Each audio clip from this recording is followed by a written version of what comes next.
Welcome back to another, I guess, podcast that we are putting on. My name is Jason Wood, and along with Lee Maddox and Michael Maddox, we are partners in a nationwide brokerage company. All right, we are going to talk about a seller staying on after they sell. We're going to talk about it from both the buyer's perspective as well as the seller's perspective. Hopefully you can get some insights from this and maybe a few pearls in there as well. So, Michael, what do you see the buyers wanting in terms of sellers staying on or not after a sale? Yeah, it depends on the buyer. Your first-time buyers, they want the sellers to be there. They don't really know what that means yet, but I just think that they're a little bit worried about if the patients are going to like them, if they're able to manage the office, and they want to get some wisdom from someone who's been there for 30 to 40 years. And then the second or third time buyers like, oh, I already know what I'm doing. I don't need the seller here. I got this. Are they looking for clinical or are they looking for non-clinical? Like what do you see? I think it's more non-clinical. I think they're just looking for that support system. And we tell them that they'll be there, by phone or email or text. And, yeah, I think it's mostly when it comes to office management and the business aspect, because like we've talked about, they don't get that in school. Right. And I think that's mostly where it comes from. And then, Lee can expand on why sellers want to stay or why they don't want to stay, and being a dentist himself and being through that transition, what happens after a transition, right? When you're a seller, it's no longer your office. You don't get to walk through the front door or, kind of those things. Yeah, I agree. Most buyers want the sellers to stay. That's what I hear. Most buyers don't know what they want the seller to do. So a lot of them will say, I want the seller to be there half day a week to introduce the patients. I'm like, well, what about the other 4 days or 5 days a week? So I always ask the buyer to tell me in a meaningful way what it is they want the seller to do. And not being completely facetious, but do you want them to walk out to the front and reception area and walk the patient and put him in the chair? Do you want them to come in and check your work? You want them to look over your shoulder while you're prepping? What is it you want the seller to do? So I'm a victim. I mean, I'm sorry, not a victim. I'm a person. When I bought my practice, I wanted the seller to stay. So I negotiated in my contract for the seller to stay for 2 weeks. And after 4 days, or not even 4 days, like 2 days, he came to me and said, please let me get out of prison. Because I didn't want him to be there clinically. I wanted him to be there as a warm blanket on a cold night, right? I didn't know what I wanted. I felt exposed, right? I mean, I'd been in dental school. I came right out of the endo program, right into a practice, used to having instructors there looking over my shoulder. And it was a foreign place. It was new to me. And I thought it would be great to have him there. At the end of the day, it didn't work out. I mean, he was a great guy. We were friends until the day he died. But, he told me after 2 days, I got to leave. You're not, all I'm doing is sitting around talking to the staff and they're telling me how much better I am than you. I'm like, no, that's not really what they're telling you. and he says, yeah, all I'm doing here is nothing. I'm doing crossword puzzles. I'm bored to death. I don't want to be here. I'm not happy. You should let me go. And I did. After 2 days, I said, I didn't know. Right. So when you buy the practice, you take on debt. That debt is it's the driving force of getting you out of bed in the morning, and you have to work all day long to pay off that debt just so you can pay for the staff, so you can pay for the rent, so you can pay for the insurance. I mean, you're lucky you even get to a profit. But I was so busy going from operatory to operatory, I barely spoke to the guy. So I wasn't getting any mentoring from him. Mm-hmm. He wasn't introducing any patients to me. Now, granted, I'm an endodontist, so I didn't have a relationship with them. But really, I didn't know what I wanted. He didn't know what to do. And so I think it was a negative experience for him. It was a negative experience for me. It was confusing for the staff, and it was confusing for the patients. So my general recommendation is the sellers don't work back. Now, if they want the seller to do clinical and they're going to be busy in the operatories, that's different. But if the seller is not doing clinical and they're just sitting around, I mean, I know people think there's going to be this mentoring relationship. I guess it could happen. I just don't see it happen very much. You being a specialist, that's a whole different set of circumstances, though. So we need the seller to stay on, not necessarily in the practice, but we need the seller to hand off the referrals. So what can you tell us about that? Yeah, so I mean, in the specialty world, for sure, we will build in some transition language, where we may have the seller participate in an open house, which the buyer will pay for. We definitely want to go out with the top referrals to something: breakfast, lunch, dinner, or just stopping by and saying hello, dropping off cookies, or doing something. But it's very important in a specialty world for the seller to be available over a certain period of time, to be available to do those transition services. So I would say in most of my specialty contracts, I put in 6 months. Most of my contracts will say 6 months. We want the seller to be available phone, fax, and email to answer questions and practice management stuff. And then I'll typically put in a specialty contract for the first 3 months. The seller will be available for that open house or to go to meetings. In oral surgery, I wanted to be second surgeon in the OR if we do things like that, because that really is valuable, right? If we're talking about OS with complex surgical case, having the senior doctor as your second doc at the chair is, I think, really, really good. In the orthodontic space, we're a really, busy orthodontic space with really well trained orthodontic assistants. Having the seller doctor stay on, we just walking around high fiving everybody, right? I'm not saying they're not doing things, but with the buyer doctor there, he's working tight with the staff to get things done. The senior doctor's just walking around glad-handing everybody. Endo, it's so intense. You're locked in on a molar.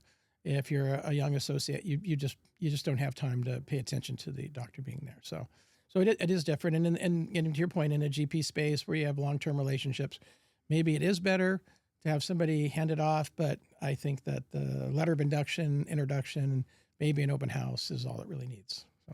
So what I tell my clients a lot is, you want the seller there to help you. When I'm representing buyers, I remind them that they're the least important person in the practice. But the problem is they're now buying a business where they don't really know anybody in the practice. And so the seller can be instrumental in helping you with the politics. Sarah's a great hygienist, but she likes to gossip. Wendy's an amazing office manager, but believe it or not, Jennifer, who is the front office person, she actually runs this whole operation. You don't realize it because she's shy. And so dealing with things like that over a short period of time, I think, can be really successful. But where I see the disconnect start to happen is when we are in that weird phase, and obviously most of the time it happens before the acquisition takes place, but we're doing $700,000 or $800,000, and the seller wants to stay on clinically, and having that discussion about, well, is there enough revenue to support it? That's where I see a lot of the problems, or where a buyer is looking at buying a practice where they only do 75 or 80% of the procedures. The seller is the one that can do all of them. How do we handle that? And so that is some of the more touchy issues, because then you have to also examine the personalities between the seller and the buyer. Is the seller still believe, or does the seller still believe that they're in charge? Or are they willing to take a back seat? And the sellers that are willing to take a back seat, I've seen great long-term relationships where they're coming in and coming out. They're there 1 day, 2 days a week, and they're loving life. We treat them as an independent contractor. They're skiing, they're going all over the world, and they're coming back every so often to handle production. And I've seen that work out really well. But those sellers that still believe they're the boss and aren't willing to tell Jennifer, hey, I'm not the boss anymore, he is, and take a back seat, then I see a lot of friction taking place. Now, in all of the legal transactions that we've had against each other over the years, okay, and Jason did his first deal against me, I don't remember us going on this issue, but it is interesting because we're on the other side on this issue. So, and that's okay. But yeah, in all the transactions, I don't remember this being one that we really had to fight about, but I can see your point. But I also strongly advocate, whether I'm on the seller side or the buyer side, that they don't do it. and And either side. yeah, on either side, buyer or seller, without any particulars taking place. I don't want the buyers to have the seller stay, and I want the buyers to own the practice. I want them to get the love and loyalty of the staff and patients, and I think they do that faster. Now, look, I'm not a practice consultant, and I defer to the practice consultants. That whatever your practice consultant says is fine, and I'll put in the document whatever my client wants or the consultant wants. But yeah, I don't. I think you said it. When I represent sellers, I tell them the day the deal closes, the ego goes away. If you're going to stay back, you can have absolutely no ego.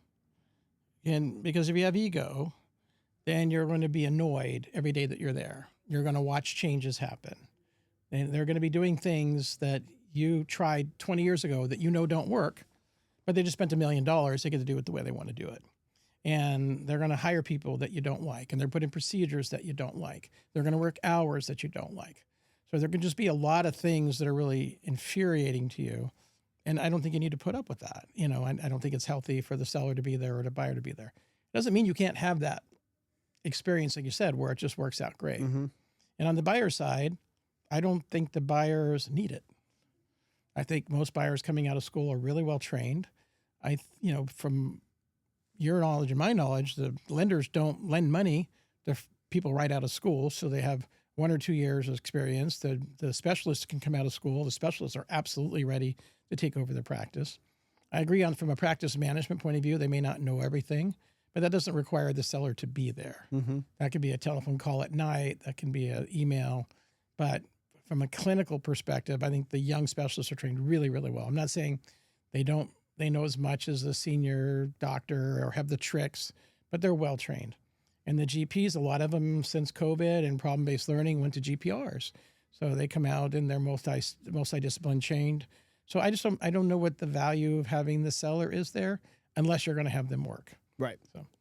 No, and when I'm talking about the non-clinical, like that's usually like 2 or 3 weeks, 8 hours a week. Are you paying the seller to be there? Heck no. I just gave you hundreds of thousands of goodwill. So you want the seller to show up for free and hang around in the office? Yeah, I like the prison that you bring your seller give them donuts had to live and in. Gatorade and let them hang out there all day or something.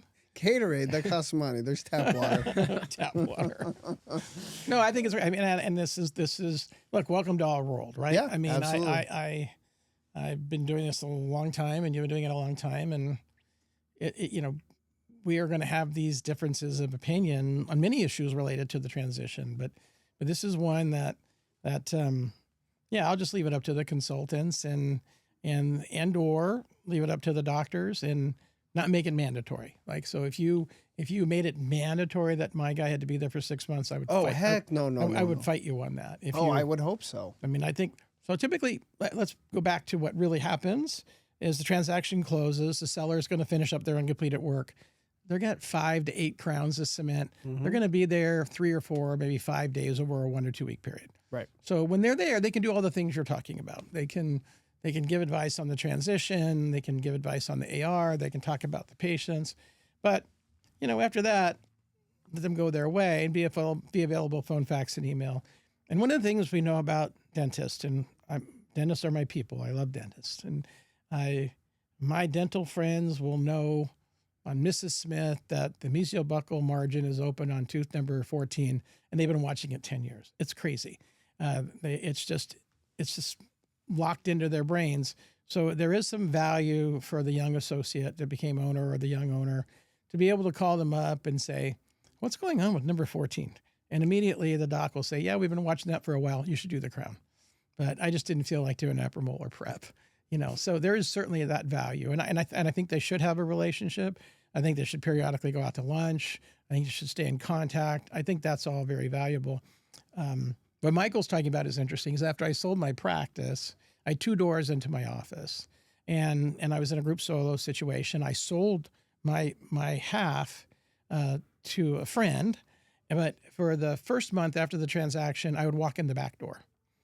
I never went back into my private office and never sat in my desk one time after I sold the practice. I literally did not know where to go in the office. After the second month, I walked in the front door, but I would walk through the door and go into the back office. After the third month, I walked in through the front door and I waited to be invited to go back in the office. That's how uncomfortable I felt in my little fiefdom that it used to be, right? So I just felt constantly uncomfortable. It's like I always tell people, it's like I had a pair of shoes that I wore every day that just, they felt like I had a rock in it. I just didn't feel comfortable. And my friends and people that I love very dearly, we're still friends today, were too busy to talk to me. I mean, they were so busy in the operatory. I'm literally just standing around, and then I'm interfering with the flow of the practice because I'm talking to the staff. Right. So if I have nothing to do, then I'm interfering. But I mean, your situation was unique. You didn't want to sell; you were forced to sell. Right. So there might have been some insecurities there, and like having to let go when you didn't want to. Certain little pain. Yeah. Yeah. Yeah. But yeah, I mean, but so anyways, that's where I'm at with that issue. Right. But see, that's why I love dental. That's why I love medical, because every single practice is unique. Right. And I'm taking two unique personalities, and I'm figuring out how to make it work. I'm taking an individual buyer, and they've got their skill set, they've got their personality, they've got this. How does that coalesce? How does that work into the practice? How does that work with the seller? How does it work against the seller based upon the seller's unique characteristics? That's what I love about it. So let's talk about how we get there, right? Right. And the psychology of it all. I mean, I think that what's interesting, every broker's group is different. Mm-hmm. There are some brokers that like the buyers and sellers to talk, and there's some brokers where the buyer and sellers never talk. So if the buyers and sellers never talk during the transaction, they have lawyers on both sides. Right. It gets contentious. Let's not even get to the lawyers yet. Let's just go through the process of the sellers providing Michael, the broker, financials, having Michael ask for more financials when he does the valuation. Then we get a buyer. The first thing they do is ask for new financials, new reports, because they've aged out. Then they hire a CPA and they want more financials. Then they hire a lender and they want more financials. So the sellers can be really annoyed thinking, I've already done this. We're talking about very exacting personalities in dentistry, and they feel like enough's enough. Don't you trust me? I provided everything. What do you want? You want a key to my house? And how do you deal with that, Michael? Because I mean, as Lee just said, it's like 3 or 4 times. How do you deal with that in terms of the personality matrix? Yeah, it's setting expectations from the beginning and just letting them know how this process is going to be. And hey, we do trust you, but as soon as we find someone, whether that's tomorrow in 3 months, they're going to need new financials to look at the numbers. Their lender's going to need it, their CPA, and don't get frustrated. It's all working towards the goal of selling your practice, and this is what it's going to take. And there's going to be lots of questions. They're eventually going to want to meet you. And it's not a bad thing. It'd be a bad thing if nobody was calling and I never asked you for any of this. Right. Then you might be a little worried. So just managing the expectation from the get-go and letting them know what to expect and staying in communication with them and letting them know, hey, this is where we're at. So many buyers have called. People are interested. They're not interested. And here's the reasons why. So I coach 16U baseball right now, and all my players are into this phrase, trust the process. And so that's what trust the process. This is why I guess what you tell the sellers, just trust the process. Yeah. Okay. Yeah, so moving back to this, right? So we can have irritation, right? Subtle irritation, just through the due diligence process, which can create a divide between the buyer and seller. Then that division can be magnified, or the irritations can be magnified when the lawyers are going back and forth. If you have the document going back 5, 6, 7, 8 times, there's a chance that the buyer and seller are going to know what the lawyers are arguing about, and there's a chance that they may not. I mean, if you're arguing in a DSO about capping and liability or putting a basket and cap it on liability, you understand that, I understand that, but our clients are like, what are you fighting this issue for? What's this basket? Yeah, if you're fighting over knowledge qualifiers and seller's warranties, you're trying to give the seller, maximum protection. All they see is a couple words on the page that doesn't mean anything. So, but there can be this irritation that builds up, and it gets very contentious. And then if the brokers are not allowing the buyer and sellers to communicate, and then we suddenly have a closing, and the staff didn't know that there was being sold, so they tell the staff, and the staff cries. So you have the seller there and the buyer there, the staff's upset because of the transition. It can be positive after the initial shock. But then now these people are like, yeah, I want you to stay and hang out. And like, well, wait a minute, you didn't trust me. the whole due diligence process, and your attorney didn't trust me, kept asking for stuff. So I think it can be very contentious when the seller comes in there. Now, there are other brokers that do a better job, where they will, and I would say better job, but there's no right way or wrong way, where they let the sellers and buyers talk and say, hey, get to know each other, because it's not a marriage for life, but it's a marriage by situation for a period of time. We're going to have issues related to accounts receivable, incompleted dentistry, retreatment issues, and we need to be able to communicate. So if they can build that communication in the process, it helps. And when they don't, it's bad. And we have had situations where we haven't done a good job of getting the buyer and sellers communicating, or not frequently enough, and there can be tension afterwards. But then to tell that seller, you've got to stay here for 4 weeks when they're already irritated. Right. It doesn't seem to work to me. I would think that given your history and your background and how things were handled, and the fact that you, not just with the person you bought the practice from, but your partners and the person that you sold the practice to, you remain great friends. Yeah. So I would imagine that weighs heavily on how you advise your brokerage clients on how to act. Yeah, we are all about transparency. I know that sounds like a cliche, but we are about transparency, and we can't be transparent with information that we don't know. And sometimes we can't articulate very clearly what it is the seller is trying to tell us. We can't articulate that well to the buyer.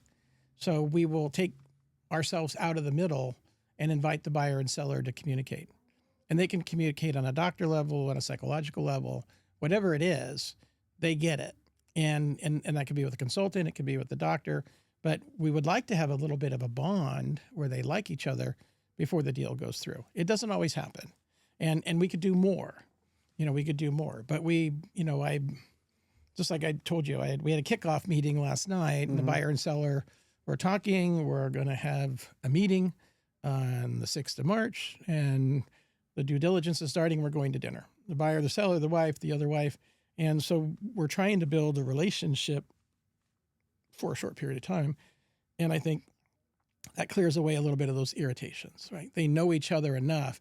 Oh, they would never do this to me. But we have certainly some transactions where the seller and buyers don't have a lot of opportunities to cross paths, but we will give each other, we'll let them communicate when they want to. I just personally think it's better. Do you like the dinners? Like, would you rather, given your brokerage role, would you rather once an LOI is signed, once financing has been approved, would you like them to go out to dinner with their spouses? Or I don't mind if they do it. I don't think I need to be there. No, I also don't think. Yeah, you need to be there. My advice to the seller is I encourage you to make sure that the buyer and you have a philosophical match on treatment modality, and that you have a similar approach to how you would solve problems. But they don't need me there for that meeting. And if they don't have that conversation before the deal closes, it can be difficult when a problem occurs later.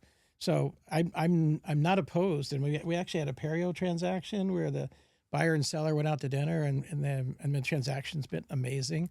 And the seller actually initiated it. Like, I want to know this person better. So I do see with some of the DSOs, they want to have dinners quickly. Some of the private party deals, we're not having as I used to when I had my brokerage before, we'd always have a celebration meal. Right. And I found that to be positive.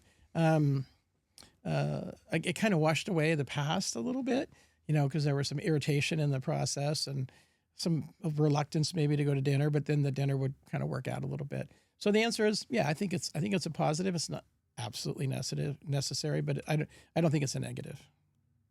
Yeah, I can't remember who said it, but enemies can be made friends over food. Yeah.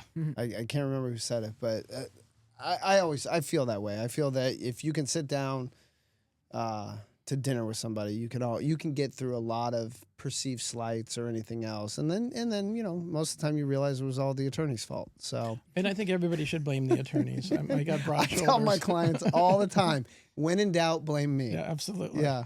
So yeah, it's always my fault. Yeah, but getting Michael, to the buyers though, I think we talked earlier about there being a generational issue with younger buyers not wanting to do these dinners or not wanting to do these meet and greets.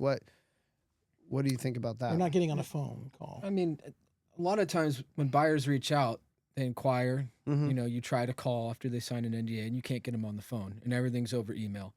So that might frustrate some sellers. Like, well, who is this person? I want to see a resume. Can they buy my practice? And the answer is, I don't know. I can't get a hold of them.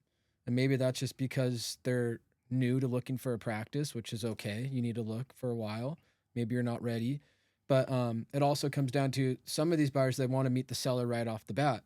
But sellers, they're busy. They have families, they have lives, they've worked all day, and all the meetings are after hours, right? So some buyers might get a little, not upset, but they're a little let down when, like, oh, why isn't the seller here tonight? Well, Right. you know, this is just the first meeting, and that's back to managing expectations when you talk to buyers. Hey, this is how it's going to go.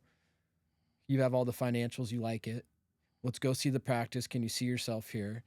And if you think you want to make an offer or you want to move forward, let's get you in front of the seller so you guys can have a conversation. See if you like each other, see if your philosophies align. And if so, then let's get an offer on the table. And Mike was good because, you know, I'm old school. I'm not very tech savvy. I'm not very flexible to change. And I always wanted the buyer to meet the seller the first visit. And Michael's pushed me to say, I'm going to go alone with the buyer first and see if they like it, because sometimes they'll only say, 10, 15 minutes. Yeah. And then the seller's like, why did I come out here? They walked in and walked out. There's not a big enough sign. They can't, Right. There's no signage on the windows. And, you know, so it's also, we're looking out for our sellers. We want them to not waste their time. That's why we're here, to kind of weed through people who want to be here. And, Yeah, and then most sellers, when they have a serious buyer, want to meet the buyer. Yeah. Because they want to know who's going to be taking care of their patients and who's going to carry on the legacy. So we always make sure that happens. And like Michael said, I don't think we've ever had a buyer not want to meet the seller. And I don't think we've ever had a seller not want to meet the buyer. That's pretty normal. So with respect to national clients, maybe where the seller and the buyer are further apart, how are we handling that? Those communications between the parties, the introductions between the parties. yeah, it just would be simply, we would set up a Zoom call with the brokerage, us, and the buyer and seller, and facilitate a kickoff meeting so they get to know each other and, you know, ask those doctor-to-doctor questions and get more information that maybe we weren't provided in our initial data collection. You know, we only get so much up front, and there's always more questions from the buyers. So just a simple Zoom meeting where people can meet and talk and get to know each other would be the way we would handle it. Yeah, we've had out-of-state clients buy, and we'll do a Zoom or telephone call, and then we'll make arrangements for them to fly out and meet the seller. And that's the best way to make everybody feel comfortable. It also and seems to cut down on tire kickers and looky-loos. Right. So again, it's just letting the seller know for their particular situation, this is how it's going to go from the beginning. You know, we can't be there every time. Excellent. If you have any other questions, feel free to click the link below, and hopefully we can assist you in that process.